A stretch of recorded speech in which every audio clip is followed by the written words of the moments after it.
Але фальшыўкі, канстатуюць у міліцыі, справа сезонная. Іх колькасць павялічваецца, калі людзі вяртаюцца з заробкаў з Расійскай Федэрацыі, Украіны, Турцыі і іншых краін. Калі зарплату намагаюцца перавесці ў мясцовую валюту, высвятляецца, працавалі задарма.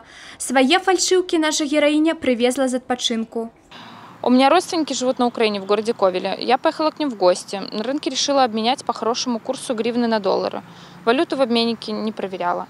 И приехала уже в Брест, решила поменять эти $100. Ну и все, в обменном пункте там вызвали милицию и сообщили уже, что эти $100 фальшивка, напечатаны на цветном принтере.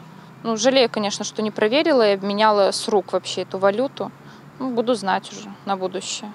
Часцей за ўсё такія факты фальшываманецтва выяўляліся ў буйных гарадах – Брэсце, Барановичах и Пинску.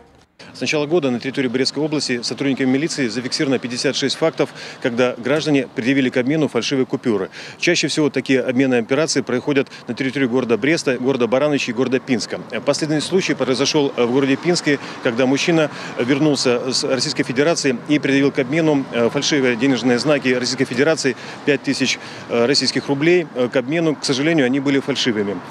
При задержании мужчина пояснил, что данные купюры он получил за продажу сельхозпродукции в одном из городов Российской Федерации. По кожным факте узбуджаецца крымінальная справа і праводзіцца праверка. У параўнанні з мінулым годам колькасць фактаў фальшываманецтва на тэрыторыі Брэсцкай вобласці павялічылася. Можно, в принципе, если человек найдет такого же года приблизительно денежный билет, сравнить самому даже просто. Проверить водяные знаки, защитные нити.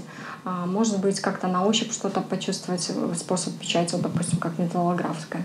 Если, в принципе, нет никаких сомнений, то можно идти, наверное, в банк. Узровень падробак расце, таму спецыялісты раяць быць больш пільнымі і абменьваць толькі ў спецыяльна прызначаных пунктах. Юлія Сілюк, Ганна Бойкевич, Уладзіслаў Шарэйка, Александр Сівіцкі, тэлерадыёкампанія «Брест».